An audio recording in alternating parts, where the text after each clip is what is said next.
If you're trying to pay off debt, and at the same time wondering how you're supposed to build savings, you're not alone.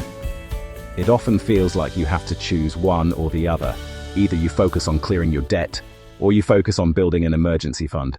But that way of thinking is exactly what keeps people stuck, because here's what actually happens in real life. You focus on paying off debt, and then something unexpected happens. A car repair, a boiler breakdown, a sudden expense you didn't plan for. And because there's no savings in place, it goes straight back onto a credit card. So even though you've been making progress, you end up taking a step backwards, and that cycle can repeat for years. So the goal isn't to choose between debt and savings. The goal is to balance both in the right way. Because when you do that, you actually get out of debt faster. So let's break down exactly how this works. First, what is an emergency fund? It's not extra spending money.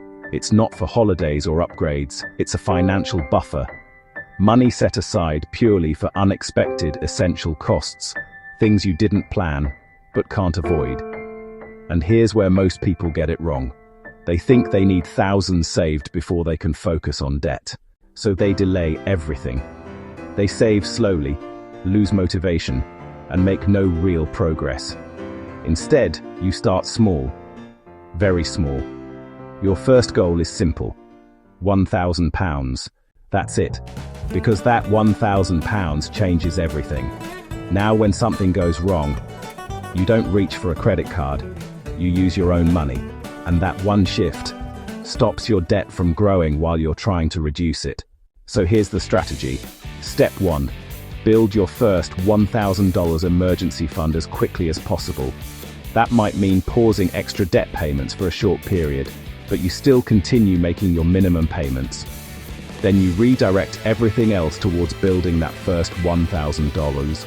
Cut back on small expenses. Sell things you don't use. Free up cash wherever you can. The goal here is speed, not perfection. Because once that $1,000 is in place, you've created breathing room. Step 2. Now you switch your focus back to your debt. And this time, you attack it aggressively, but you leave your emergency fund untouched, because it's there to protect your progress. Step 3. Once your debt is under control, you start building your emergency fund properly, towards 3 to 6 months of essential expenses. But only at that stage. This order matters more than people realize, because if you try to save too much too early, you lose momentum. And if you ignore savings completely, you stay trapped in the cycle. This approach avoids both problems. Let's make this real. Imagine you're halfway through paying off your debt, and your car suddenly needs a $600 repair. Without an emergency fund, that goes straight onto a credit card.